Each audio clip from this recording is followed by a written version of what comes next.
어, 아까 주영이가 자이머 씨를 알려줬는데, 네.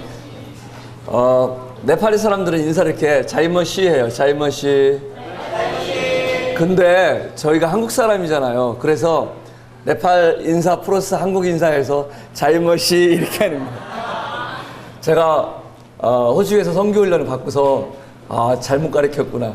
제가 이번 9월 달에 돌아가는데 그동안 16년 동안 가르친 것 중에서 실수한 게 있어요. 너무 한국 문화를 같이 가르쳐 준 거예요. 그래서 저는 이제 잘한 줄 알았는데 여러 가지 너무 실수한 것들. 그래서 네팔 사람들한테 네팔 인사를 내가 존중했어야 했는데 오히려 네팔 사람들이 저를 따라와 준. 그래서 인사까지도 이제 네팔 인사 플러스 한국 인사가 아니라 이제는 네팔 인사로 바꿔야 되겠죠. 네팔 사람들은 원래 나마스테를 합니다. 히말라야에 있는 나마스테 하는 인사는 당신 안에 있는 신을 존중합니다 라는 뜻이에요. 그래서 힌두가 대부분이기 때문에 저희 교회에서는 자이머시, 자이는 이제 praise, 주님 찬양합니다.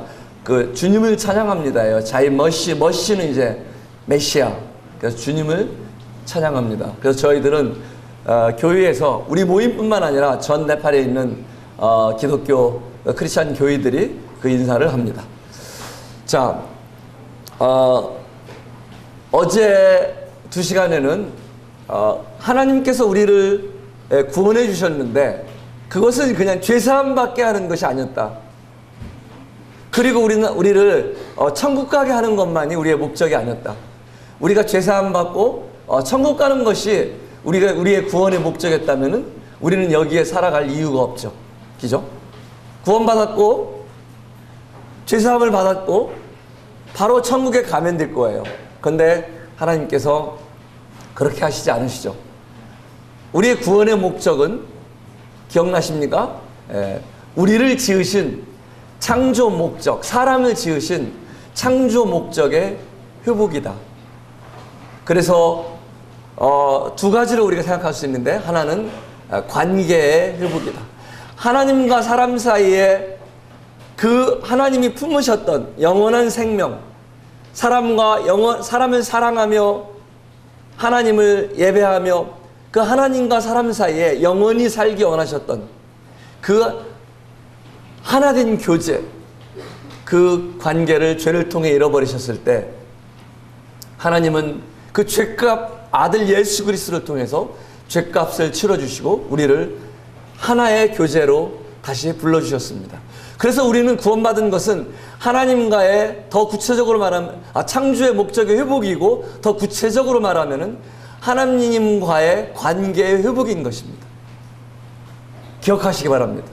제가 만약 시험을 낸다면 꼭 이 문제를 낼 거예요. 우리의 구원의 목적은 무엇입니까? 하나님과의 관계의 회복입니다.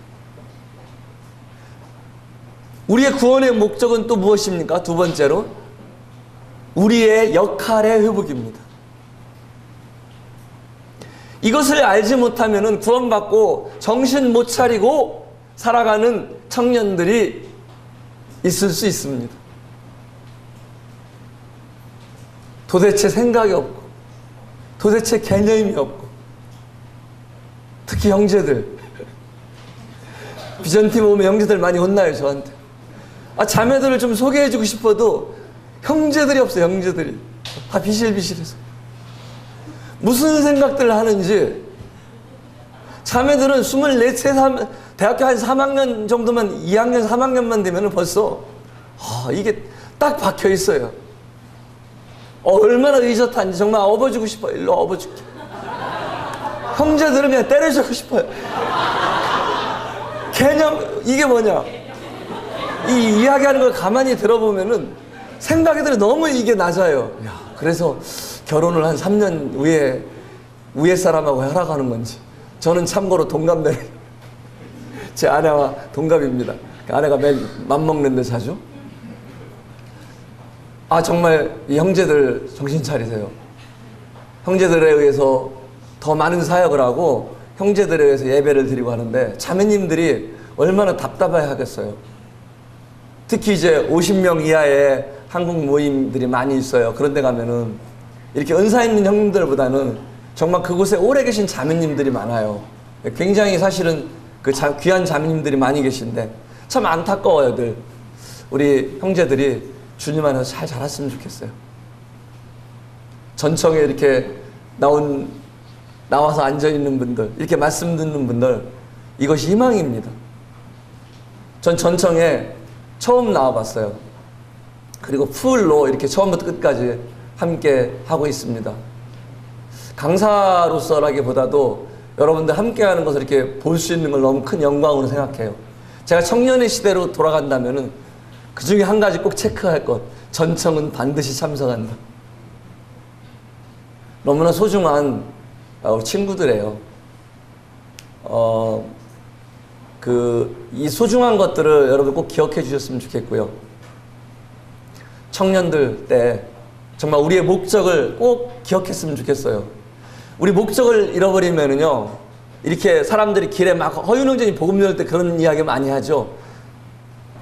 어떤 사람이 빨간불인데 횡단보도를 막 지나간대. 그래서 저 사람 뭐야? 엄청 바쁜가 봐.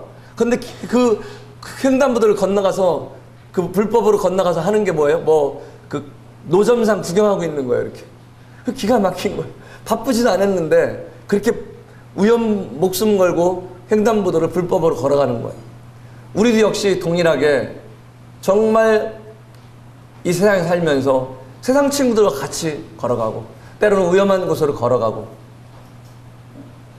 그런데 우리의 목적을 기억하지 못한다면은 충분히 그쪽으로 우리 시선이 갈 수 있어요. 우리는 구원받고 하나님의 자녀가 되었고 영원한 생명을 얻었고 제사장이 되었고 왕같은 제사장이 되었고 저 달달 외웠어요. 근데 어느 날 믿음의 나이가 한 살 한 살 먹으니까 부모 마음이 이해되는 거예요. 하나님 아버지 마음이 이해되는 거예요. 아버지 도대체 왜 아들을 내어주셨을까? 여러분도 지금 엄마한테 저도 아들한테 전화 딱 해요. 아들 그럼 왜? 그래요. 내 속으로 그래요. 지 만약 여자가 전화했으면 그렇게 했을까?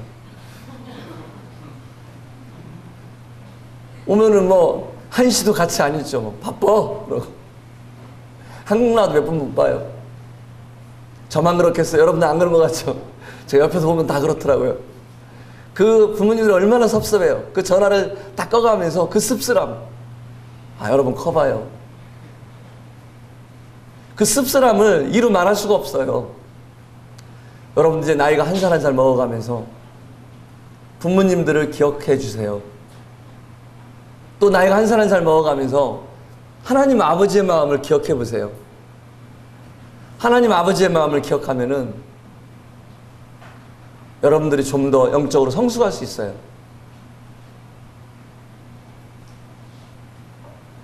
그래서 아버지가 왜 그토록 사랑하는 아들을 십자가에 내어주시기까지 사랑하셔서 왜 그렇게 나를 사랑하셨는가? 무엇을 이루고자 하셨는가? 잃어버린 우리를 찾길 원하셨고, 잃어버린 하나님과의 교제를 회복하길 원하셨고, 잃어버린 우리의 역할을 회복하길 원하셨다는 거예요. 이것이 동역의 스타트가 돼야 돼요. 이해가시겠어요? 어제 2시간에 우리는 하나님의 동역자로서 그냥 구원받고 그냥 그렇게 대충 살 사람들이 아니다라는 거예요. 그렇게 산다면은 우린 너무 억울한 거예요. 이 땅에. 우린 그냥 그렇게 대충 다른 사람들이 바쁘게 살아가는 것처럼, 그 경쟁 속에서 살아가는 것처럼 그렇게 살아갈 사람들이 아니라는 거예요. 우리는 아주 특별한 사람들이에요. 정말 그 아들을 내어주셔서 그 예수 그리스도를 통해서 그 핏값으로 산 사람들이에요. 그토록 하나님과의 관계를 회복하길 원하셨고, 그토록 우리의 역할을 회복하길 원하셨어요. 그래서 어제 2시간 동안 우리는 하나님과의 동역에 대해서 우리는 공부를 했습니다. 내가 부족하다고요? 걱정하지 마세요. 내가 자격이 없다고요? 걱정하지 마세요. 여러분들이 걱정할 것은 뭡니까? 여러분들이 매여 있다는 거예요. 세상에 매여 있어요. 세상에 그 끈에 매여 있는 그 두꺼운 끈을 어떻게 하실 거예요? 나도 모르게 이 끌려가고 있는 이 끈을 그냥 세상 탓으로 계속해서 돌릴 것입니까? 이번 캠프를 통해서 주님, 저의 이 목에 이 단단히 묶여있는 이 끈에서 제가 자유롭게 해주십시오. 이 세상에서 영문도 모르고 정말 원치도 않는데 이 끌려가고 있는 내 자신을 여러분들 보았으면 좋겠어요. 그래서 정말 하나님이 이 작은 자를 통해서 앞으로 10년 뒤, 20년 뒤가 아니라 지금 내가 할 수 있는 이 하나님의 동역들에, 하나님의 일들에 제가 사용되어졌으면 좋겠습니다. 저희 지역, 여러분들이 속해 있는 지역교회에서, 여러분들이 속해 있는 대학교에서, 여러분들이 속해 있는 직장에서, 어제 배웠죠? 그 사인을 보일 때, 그 남한 장군의 여종이 청소만 하고 수종만 들었는데 어느 날 보니까 이 남한 장군이 벗은 걸 살짝 문 밖에서 보니까 그리고 빨래를 하면서 봤겠죠. 이 고름이 묻어나는 문둥병자라는 거. 세상에 그렇게 존중받고 그렇게 높은 국방부 장관 같은 사람인데 그런 속에는 썩어 있구나. 그래서 그 선지자를 소개했던 그 여종처럼 우리가 정신만 차리고 있다면은 그 어느 곳에서도 하나님의 훌륭한 동역자로서 여러분들은 사용되어질 수 있다는 거예요. 아시겠어요? 여러분들이 무엇이 되느냐가 중요한 것이 아니에요. 어디 가서 막 무엇을, 대부분 청년 때는 어떤 막 일에 대해 집중을 가져요. 어디 가서 제가 훈련을 받아야 되나요? 어디 가서 제가 무엇을 해야 되나요? 무엇을 하고 자꾸 이런 생각만 하지 말고 여러분 자세를 한번, 여러분 삶의 목적을 한번 정신만 차린다면은 여러분들 어디에 있든 여러분들을 사용하실 겁니다. 자, 오늘 2시간은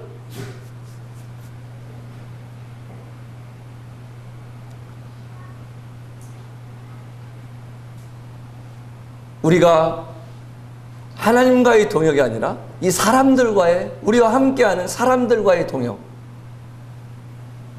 어떻게 할 것입니까? 이 주제로 말씀을 드리고자 합니다. 제가 먼저 말씀드리겠습니다. 왜 이 주제를 청년들에게 가르칩니까? 우리가 무슨 지역교회 일꾼입니까? 이거는 뭐 장로님, 형제님들이나 알아야 되는 거 아닙니까? 이렇게 생각할지도 모르겠어요. 전 그렇지 않다고 생각해요. 이번에 말씀을 준비하면서 기도했어요. 하나님, 한국 교회에 정말 이 청년의 때부터 우리가 가장 취약한 부분이 이 동역을 제대로 배울 수 있도록 짧은 2시간이지만은 하나님 청년들에게 말씀해 주십시오.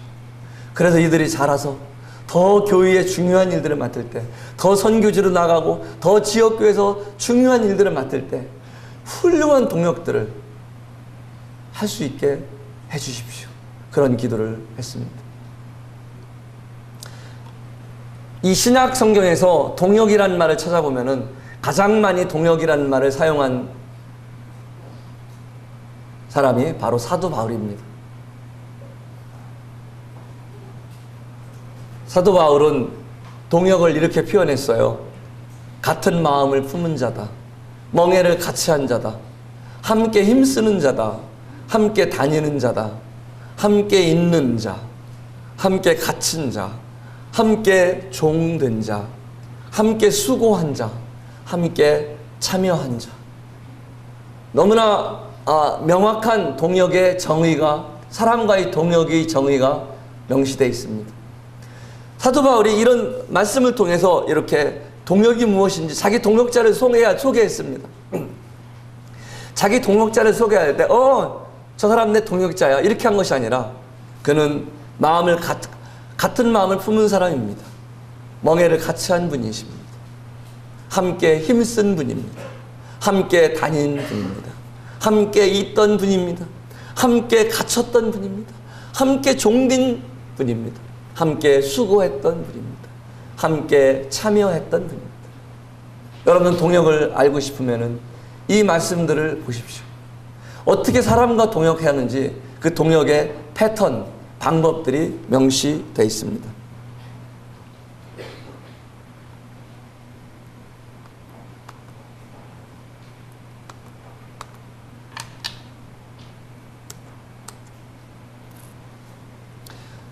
이 두 사도 바울이 이 동역자를 설명한 내용들을 두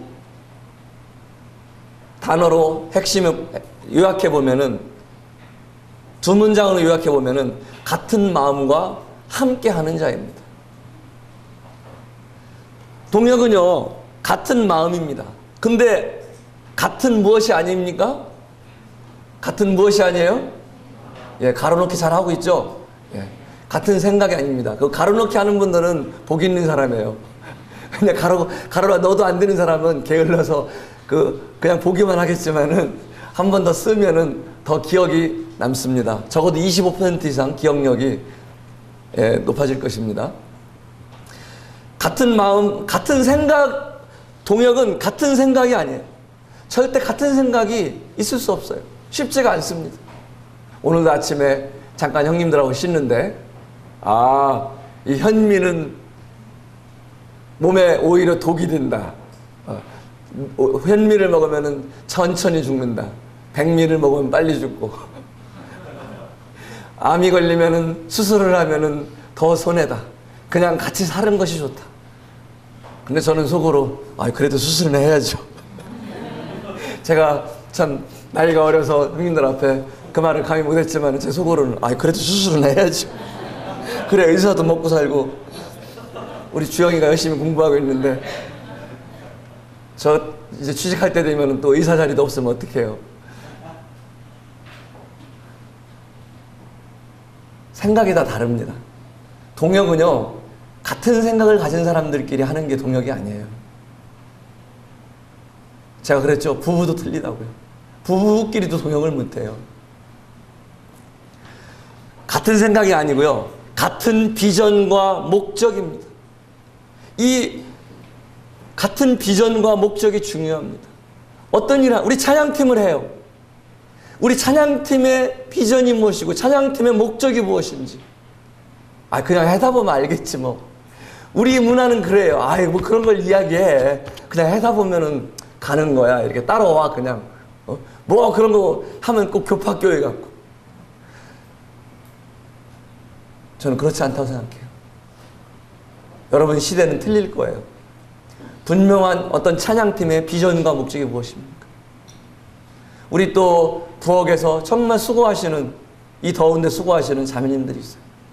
자매님들도 기도하면서, 우리가 헌신하면서 정말 우리가 맡은 일이 무엇이고 우리가 지금 감당하고 있는 일이 얼마나 소중한 일이고 그것을 정말 기쁨으로 하고 계십니다. 찬양팀은 찬양팀대로, 또 스텝들은 스텝대로 계속 기도하시면서. 전청의 비전은 무엇입니까? 전국 청년 캠프에 비전이 있을 것입니다. 그리고 분명한 목적이 있을 것입니다. 여기에 와서 무슨 기술을 배워갑니까? 여기 와서 취직 정보를 얻어갖고 갑니까? 아니잖아요. 분명한 비전과 목적이 있는 거예요. 이 동역은 이 분명한 비전과 목적 안에 들어오는 것입니다. 그래서 리더는 이 분명한 비전과 목적을 세우고 설명해주고 제시해줘야 됩니다. 제가 근로에 1년 동안 있었는데 디렉터 한 명을 어제부터 제가 계속 소개해드리는 알렌 무스 형제님을 이제 디렉터로 모시려고 지금 앤드류 카웰 현재 2명이 3명의 디렉터가 있는데 좀 더 선교적인 복음적인 디렉터를 GLO에 모셔야 되겠다 해서 이제 그분을 디렉터로 모셔야 하는데 그 보내는 공문들을 저희들이 공개를 해주셨어요. 그래서 저희들이 배우도록 수업 시간에. 그런데 그분에게 저희 근로에 와주십시오. 이렇게 정말 함께 동역하고 싶습니다.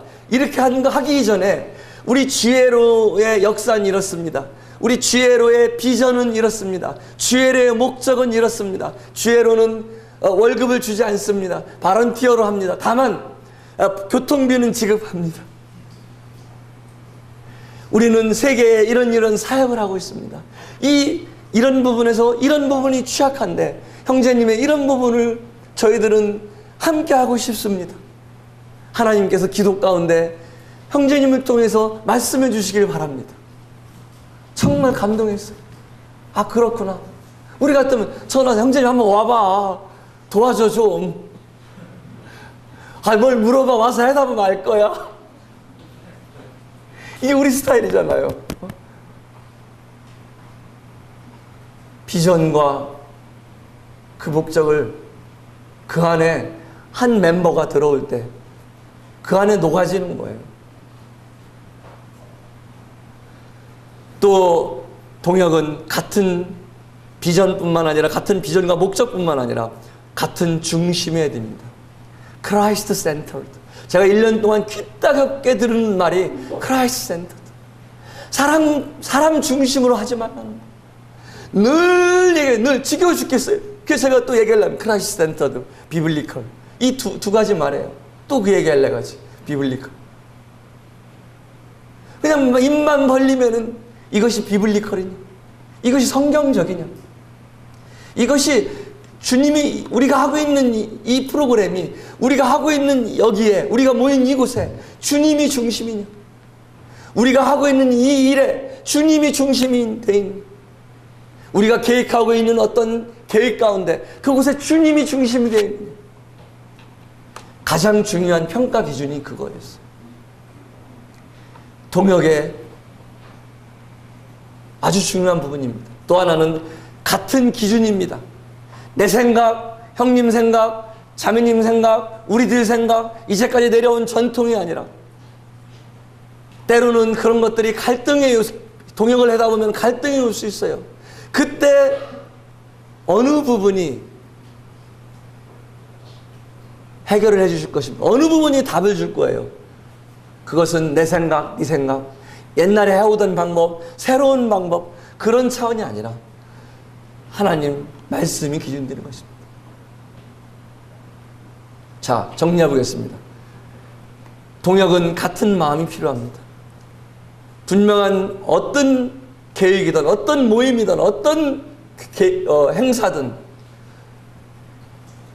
같은 비전과 목적이 있어야 됩니다. 같은 중심이 있어야 됩니다. 같은 기준이 있어야 됩니다. 이 조건이 충족되지 않으면은 동역이 유지되기 어렵습니다. 바로 시작되는 것이 갈등입니다. 갈등. 그리고 동역은 사도 바울은 함께하는 자라고 표현했습니다. 같은 일을 같이 다니면서 같은 일을 한다는 뜻이 아니에요. 이것은 한 목적의 일을 나누는다는 뜻이에요. 정확히 말하면. 조건이 있어요. 첫 번째는 하나님의 은사를 따라서, 두 번째로는 직분을 따라서, 세 번째로는 믿음의 분량을 따라서, 또 하나는 부르심을 따라서. 이 성경의 원리가 네 가지로 나눌 수 있습니다. 그리고 같은 목적을 갖고 이를 나누어 함께하는 것입니다. 거기에는 서열이나 기득권이 없고 성령님의 인도하심 가운데, 질서 가운데 성령님의 능력과 나타나심이 동역의 열매입니다. 굉장히 중요한 말이에요. 내가 노력해서 이룬 것이 아니라 우리를 통해서 성령님의 능력이 나타나신 것이 무엇이라고요? 동역의 열매인 것입니다. 내가 노력하고 밥도 안 먹고 내가 정말 얼마나 시간을 투자했고 우리가 그런 것들을 기억하면은요, 결국은 내가 한 게 되죠. 그런 나를 통해서, 그런 우리를 통해서, 우리 각자를 통해서 어떻게 성령님께서 나타나시는지. 찬양팀은 찬양을 하면서 우리 볼 수 있죠. 우리가 얼만큼 준비했는지. 만이 아니라 우리가 찬양을 리드할 때 우리 청년들이 얼마나 이 찬양 속에 함께 따라오는지. 찬양 속에 여전히 부시럭거리고 왔다 갔다 그러면은 집중이 안 되는 거죠. 저도 저녁에 이제 복음 집회 시간에 저 뒤에 서 있었는데 계속 졸리면 나와도 된다고 하니까 계속 왔다 갔다 하는 거예요. 이런 상황에서 복음이 집중될 수 있을까? 생각해 봤어요. 우리는 영적으로 알 수 있습니다. 내가 그냥 찬양을 하는 것뿐만 아니라 이 찬양 속에서 성령님이 어떻게 지금 역사하고 계신가. 저도 지금 말씀을 전하고 있습니다. 초롱초롱 빛나는 눈들이 거의 한 8% 되지만은 한 2% 정도는 나 피곤해 이렇게 써서 그럼에도 불구하고 최선을 다해서 듣고자 하고 계십니다. 정말 대단합니다. 성령님께서 우리의 동역 가운데 나타나시는 것, 그것이 우리의 동역의 열매입니다. 정말 우리 한국 모임과 앞선 한국 모임 일꾼형님들과 선교사 형제님들을 생각하면은 그 수고와 헌신을 저희가 잊을 수가 없습니다. 정말 그분들의 희생정신, 어제도 제가 여기 형제님들 간증을 들었어요. 이 사역하시면서 겪었던 그 어려웠던 간증들, 또 저는 그 희생을 알아요. 저는 그 자녀들이 선교지에 비전팀으로 참석을 하면은 그 선교지에 와서 그 눈물을 흘리면서 저는 정말 사역하기 싫어요. 사람들이요, 저희 집에 와서요, 저희 엄마 아빠한테요 소리를 질러요. 그 사람들은 정말 무식해 보였어요. 엄마 아빠한테 막 항의를 하는 거예요. 그런데 그 선교지에 그 사역자들의 자녀들이 방에서 다 듣고 있어요. 얼마나 가슴이 찢어지게 아팠겠어요. 선교사 자녀들이요, 선교사가 되고 싶어하는 사람이 얼마나 있겠어요. 선교사 자녀들한테 물어보면 싫어요. 나 돈 벌어서 돈 벌고 싶어요. 선교사 자녀들의 꿈에는 돈 벌고 싶어요. 솔직히 말하는 거예요. 선교사 자녀들은 잘 커서 네, 아버지의 대를 잇겠어요. 죽어도 선교는 하기 싫어요. 돈 벌어서 마음껏 돈 쓰고 싶어요. 거지같이 살기 싫어요. 그만큼 앞선 일꾼들이 여러분 희생을 했어요. 그 희생들을 꼭 기억하시기 바랍니다. 그분들은 단순했어요. 순수하시고 순종했습니다. 또 그분들은 헌신하셨어요. 자녀뿐만 아니라 그 가정, 모든 것을 그냥 이 형제님만 하는 것이 아니라 형제님, 자매님, 그 가족들까지, 부모님들까지 다 헌신하셨어요. 또 전도와 많은 그 지역교회가 그 짧은 역사에 1960년대 초부터 불과 한 50년, 60년, 한국 모임 한 60년 역사에 230여 모임이 있다는 것은 정말 놀라운, 또 전 세계에도 거의 35가정 이상의 선교사가 나가 있다는 것도 놀라운 사실입니다. 또 성도 사랑과 섬김, 정말 자신들은 못 먹어도 성도들을 위해서 드리는, 자기 자녀들은 못 가르쳐도 정말 어려운 성도들이 있으면 헌신하는 그런 성도 사랑과 섬김이 있었습니다. 또 그분들의 열정과 영혼이 있었어요. 제가 호주에 가서 정말 창피했어요. 선교훈련을 받아본 적이 있습니까? 이 손이 안 올라가는 거예요. 자, 그럼 어떻게 선교훈련 없이 선교지에 나왔나요? 일본에 갑니다. 일본 모임이 선교 간증을 하면 선교훈련을 받아본 적이 있습니까? 없습니다. 그런데 어떻게 선교지에 나왔습니까? 주님이 가라 가셨어요. 그런데 일본 형님들이 그래요.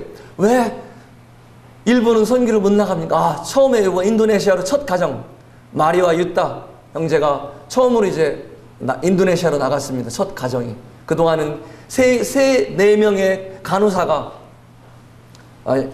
싱글로서 아프리카에서 선교하고, 아프리카와 스리랑카에서, 파키스탄에서 선교하고 있었습니다만 처음으로 나갔습니다. 어쨌든 저는 일본에 그렇게 간증했어요. 그냥 하나님께서 가락해서 갔어요.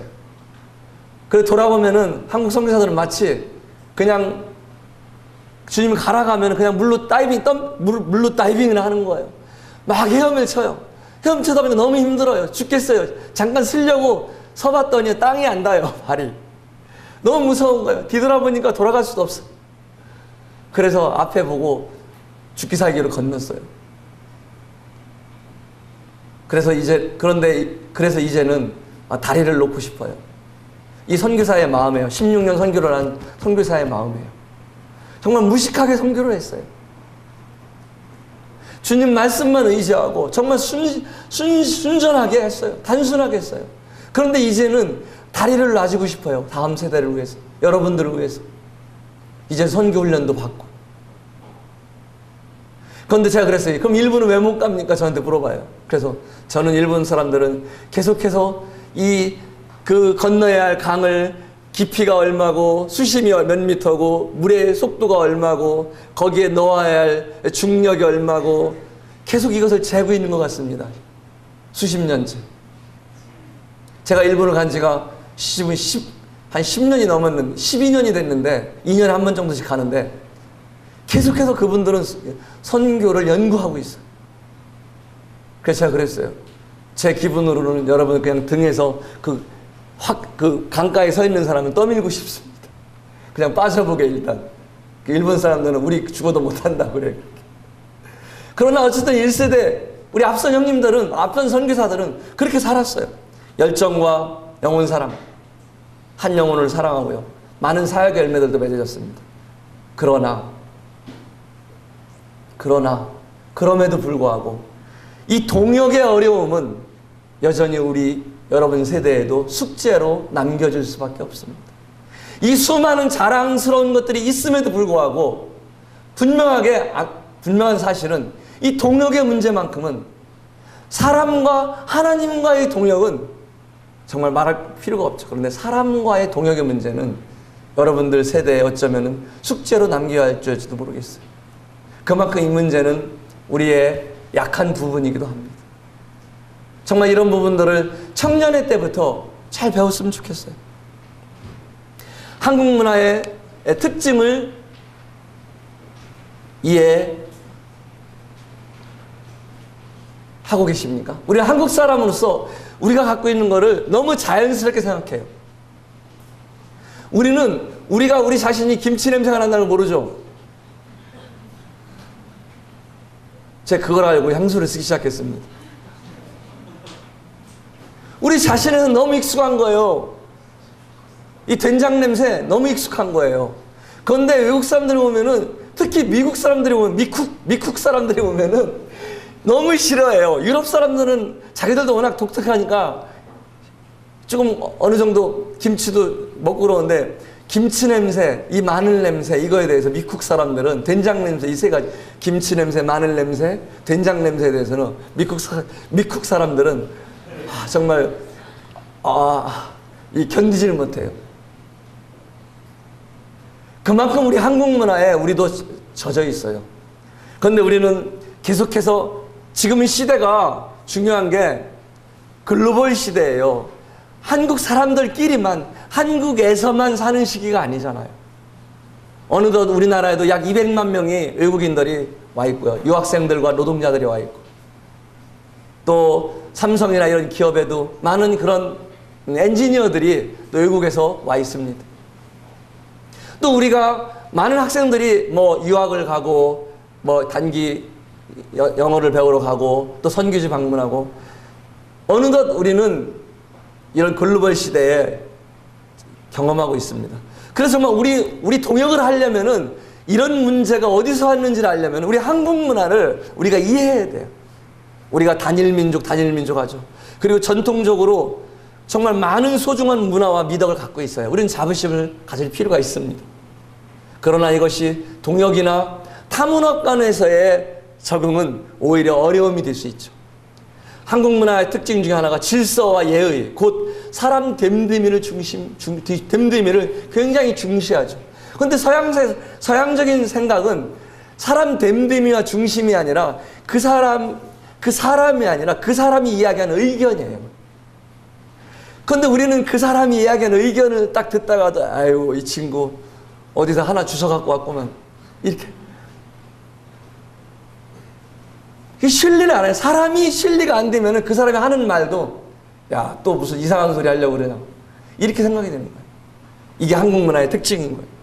그래서 우리는 사람이 어떤 평가를 받냐에 따라서 그 사람이 하는 의견이, 사람 평가가 좋으면 그 사람 하는 의견이 다 옳아 보여요.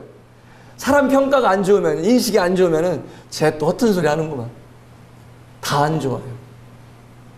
그리고 토론보다는 전달식, 주입식 교육에 익숙해 있죠. 경험을 중시하고요.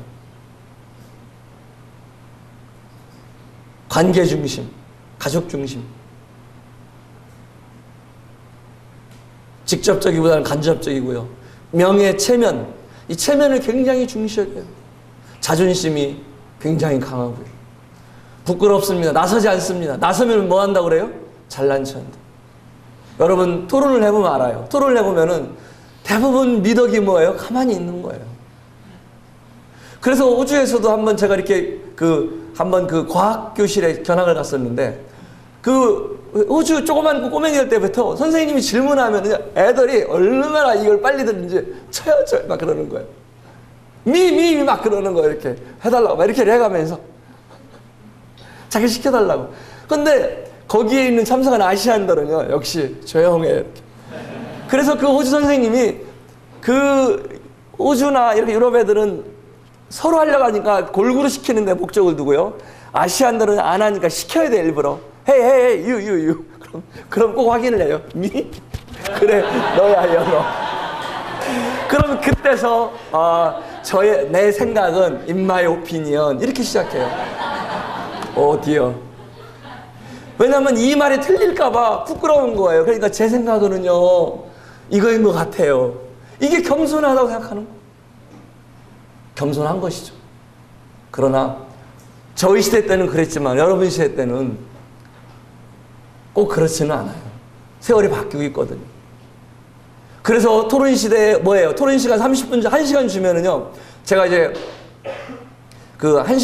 경기 광주에 제가 수요일 날 나가요. 그러면은 수요집필 시간에 성경을 토론하는데 처음에는 서로 안 하려고 그래요.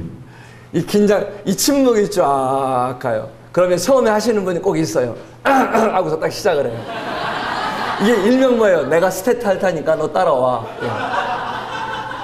그리고 끝날 시간이 다 되면은요, 서로 터지는 거예요. 그래서 사회자가 자꾸 시간을 봐야 돼요. 스톱을 시켜야 되는데. 끝날 때면 일명 뭐예요? 워밍업이 끝나면은 서로 하려고 그래요. 서로 하려고. 그런데 처음에는 내가 하는 게 틀릴 수도 있고 창피한 거예요. 그리고 나대는 것 같아요. 그러니까 조용한 거예요. 이게 한국 문화의 특징이에요. 이런 사람들이 무슨 토론을 하겠어요? 우리는 토론을 너무 몰라요.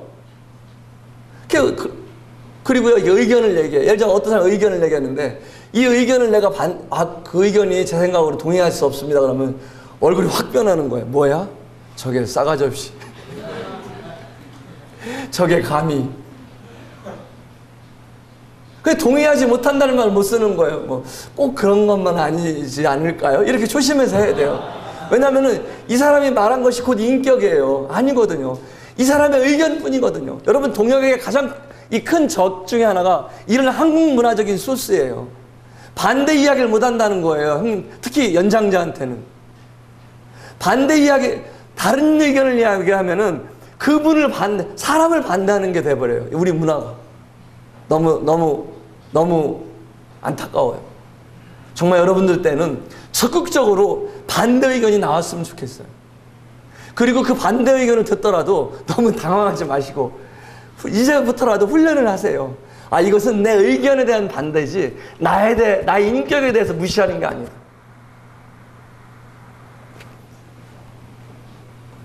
그 인내를 미덕으로 생각하죠. 해결보다는 참죠. 그러니까 화병은 닥터가 될 우리 예비 닥터.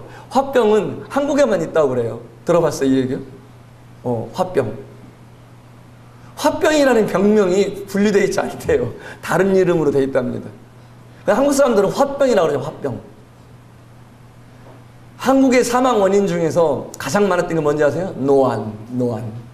늙어서 자연적으로 돌아가시는 거. 그런 사망 원인이 어디 있어요? 그건 사망 원인이 아니죠. 또 화병. 얼마나 우리가 참으면은요, 화병. 여러분들, 특히 여러분 부모님들이 여러분들 때문에 화병 난 거 아세요? 책임져야 돼요. 여러분들한테 말도 못해요. 말하면 또 또박또박 대꾸하고. 또 삐지고 이러니까 부모님들이 차라리 참는 거예요. 그리고 기도하러 들어가시는 거예요. 참는 믿음. 그런데 생각해봐요. 오늘 좀 이야기 좀 하자. 이런 게 정말 어려워요. 부모 자식 간에도 어려워요. 정말 허심탄회하게 이야기가 어려운 거예요. 왜냐하면 부모 자식 간에도 꽉 막힌 거예요. 근데 엄마 아빠는 내가 이야기 끊으면 분명히 이야기 할 것이다가 벌써 나와 있어요. 뻔한 이야기. 한 얘기 또 하고 또 하고.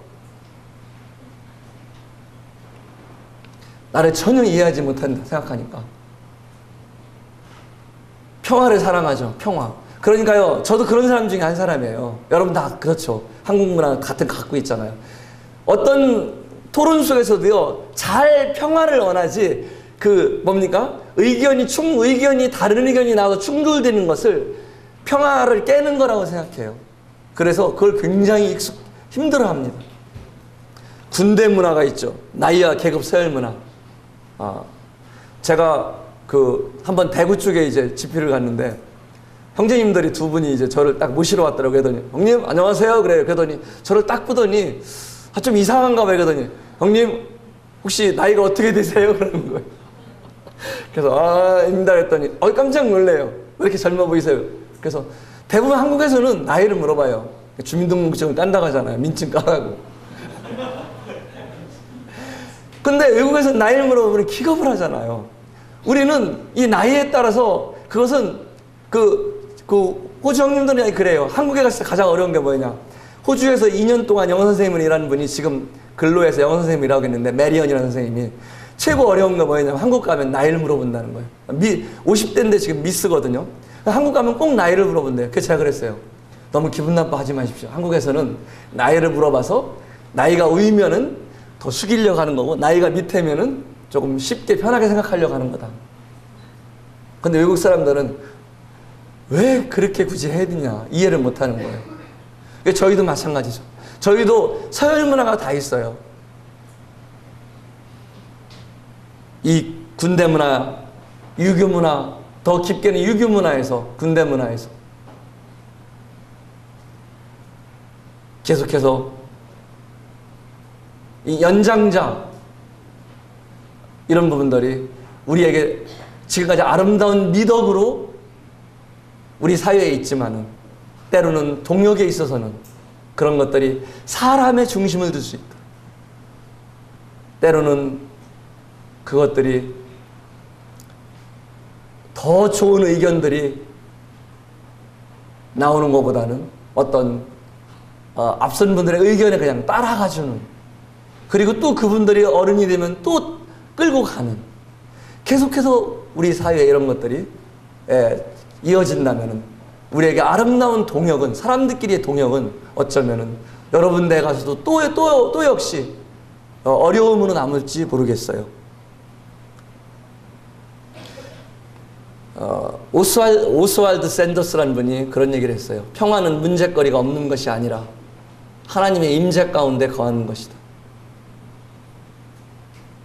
우리는 정말 문제거리 골치 아파하잖아요. 싫어해요. 그냥 별 문제 없이 무난하게 넘어가는 거.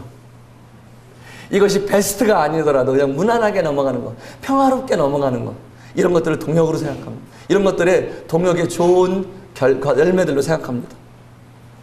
동역을 준비합시다. 은사와 나눔과 존중하는 것이 굉장히 중요한 키워드입니다. 나의 은사는 무엇인가? 내가 갖고 있는 은사, 내가 다른 사람보다 정말 더 관심 있는 것이 무엇이고, 내가 다른 사람보다 더 잘할 수 있는 것이 무엇이고, 내가 그 일을 했을 때 교회에 더 유익이 되고 성도들이 정말 귀하게 생각하고 이런 좋은 피드백을 받을 때, 그것은 은사로서 우리는 분별할 수 있습니다. 우리는 은사를 분별해야 됩니다. 20대에 되면은 자기 은사를 분별할 책임이 있어요. 여러분 나이에도 제 은사가 도무지 뭔지 모르겠어요, 이렇게 말씀하신다면은 문제가 있을 수 있어요. 아직도 은사를 모른다면은 자기 은사를 분별하시기 바랍니다. 그 은사를 알았다면은 은사를 개발하고 집중화하기 바랍니다. 지금은 전문화 시대입니다. 한 사람이 유리창도 고치고 피아노도 고치고 여기 마이크도 고치고 전등도 갈고 말씀도 전하고 다 하는 시대가 아니에요. 어느 한 부분에서 아 전구는요 지금은 일반 무슨 전등보다 무슨 전등이 대세고요. 이 와트수가 얼마고요. 전력으로 따지면은 얼마가 한 달로 따지면 얼마가 차이가 나고요. 그래서 살 때는 구입할 때는 원가가 얼마가 더 비싸지만은 적어도 얼마 이상의 한 달에 수익이 있습니다. 이런 전문성의 시대예요. 그래서 은사를 개발하고 집중화하는 것이 필요합니다. 정말 그 자기 은사를 발견했으면은 정말 그 부분을 더 주님, 제가 이 부분을 통해서 더 주님을 성도들을 잘 섬길 수 있도록 내가 드러나는 것이 아니라 나를 통해서 성도들이 더 즐거워하고 기뻐할 수 있도록 전문성을 갖는 거예요. 이것저것 여기 찌웃 저기 찌웃 예 처음에는 그럴 수 있습니다. 그러나 계속해서 찌웃 하면은 여러분 시기가 다 흘러버려요. 일의 분배와 동역 어떤 일을 하면은 일을 나눌 수 있어야 됩니다. 분명한 역할과 책임이 필요합니다. 내 분명한 역할이 무엇인지, 내 책임은 무엇인지, 이 서류화하는 것이 필요합니다. 우리는 이 페이퍼워크에 굉장히 약해요. 그냥 말로, 우리가 무슨 주식회사도 아니고 교회에서 일하는데 뭐 이런 거를 적고 그러냐, 무섭게 그래요. 무서워야 됩니다. 동역은 한두 번 나왔다가 씩 웃고 안 나오고 제가 좀 개인 사정이 있어서 씩 사라지고 이게 아니에요. 정말 동역은 이런 분명한 역할과 책임과 구체적인 기술서가요. 우리가요 제가 시간이 20분까지죠. 그래서 다음 시간에 이어서 하겠습니다. 지속하면서 발전시켜야 됩니다. 우린 일을 나눌 뿐만 아니라 발전시켜야 되는데 여러분 평가 굉장히 싫어하죠. 평가는요 제가 이렇게 강의를 하면은요 강의 평가를 받아요. 제가 쑥스러워요. 제 자신을 체크된다는 게. 근데 꼭 꾸준해서 공부하면서 보면은요 꼭 평가를 하라고 그래요. 제가 평가하면 뻔히 그분들이 읽어볼 텐데 어떻게 제가 점수를 낮게 주겠어요? 너무 좋았어요. 이렇게 이게 한국 문화예요. 한국 문화. 이것도 좋았고 저것도 좋았고 이것도 좋았어요. 너무 감사해요. 그다음 이렇게 하트 마크를 그린다거나 뭐 존경해요. I respect. 이게 저의 모습이에요. 여러분 때는 그러지 않길 바래요. 평가 그리고 피드백입니다. 피드백은요 긍정적인 거 잘했어요만 하는 게 아니에요. 때로는 이 부분 너무 좋았는데 이 부분은 조금 마음에 어려움이 됐었는데 이 부분은 좀 어떻게 생각하세요? 피드백을 누군가 해주지 않으면요 고치질 못합니다. 내가 다 잘하는지 아는 거예요. 그런데 피드백을 하면 어떤 분들은 당황해요. 아니 그렇다면 안 하지 뭐 가지고 나보고 하지 말라는 뜻이네. 금방 삐짐 이렇게 들어가는 사람도 있어요. 조금만 다른 피드백을 받으면 삐짐. 이런 분들은 동역하기가 너무 힘들어요. 삐짐 모드로 들어가면. 때로는 정말 진정한 친구의 동역 사이에는 피드백을 받으셔야 돼요. 이 피드백을 해주셔야 돼요. 그리고 받으셔야 돼요. 그리고 수정 보완해야 됩니다. 한번 정했으니까 끝까지 밀고 간다가 아니라 우리가 어떤 일을 진행해가면서 이번에 해보니까 이런 문제점들이 있는데 이런 부분은 정말 다음에 수정 보완하죠. 우리가 하는 것이 완전하다, 완벽하다고 생각하는 것은 동역의 큰 장애 요소입니다. 늘 우리가 하는 것이 얼마나 부족한지. 하나님, 우리가 이 일을 이렇게 열심히 했습니다만 이번 한 일 가운데 우리의 부족한 것들이 있으면 저희들이 수정 보완하길 원합니다. 이런 자세로 있고요. 마지막으로 정말 서로 인정하고 존중하고 격려하며 칭찬하는 문화가 필요합니다. 동역에서는 인정하는 거. 인철 형제 정말 너무 귀하잖아요. 제가 그랬어요. 형제는 이 포스만 봐도 성악가 같아. 인철 형제 밥 못 먹었는지 모르겠어요. 그래서 립 서비스가 아니에요. 정말 이런 그냥 한마디 이렇게 하지만은 우리 서로를 격려해주고 위로해줄 수 있어요. 이런 인정해주고요, 존중해주는 것은 그 어떤 요소보다도 동역에 있어서 소중한 요소들이에요. 형제님 오늘 사회 보셨는데 너무 정말 저희들 감사가 됐어요. 형제분은 찬송 인도하는데 너무 감동이 됐어요. 서로 격려하고 칭찬하는 이런 문화가 통해서 동역을 더 아름답게 이어갔으면 좋겠습니다. 예, 이상으로 마치겠습니다. 잠깐 기도하겠습니다. 예, 하나님 감사합니다. 오늘 이 시간 또 우리 사람들끼리 동역에 대해서 저희들 생각을 해보았습니다. 정말 각기 다른 의견과 다른 생각과 다른 성장 배경을 가진 사람들이 어떻게 우리 한 주님, 한 성령님 안에서 저희들이 함께 이 일을 이루어 나갈 수 있는지 여러 지혜들을 알게 해 주셔서 감사합니다. 우리 사랑하는 청년들 여기 모여 있습니다. 이 청년이 때부터 하나님 이런 것들을 잘 배워서 훗날 이들이 더 중요한 교회 또 여러 있는 곳에서 중요한 일들을 맡을 때 훌륭한 동역을 통해서 또 아름다운 동역을 통해서 하나님께 더 큰 열매를 맺고 영광을 돌릴 수 있는 귀한 청년들이 될 수 있도록 하나님 인도해 주시옵소서. 예수님의 이름으로 감사하며 기도합니다. 아멘.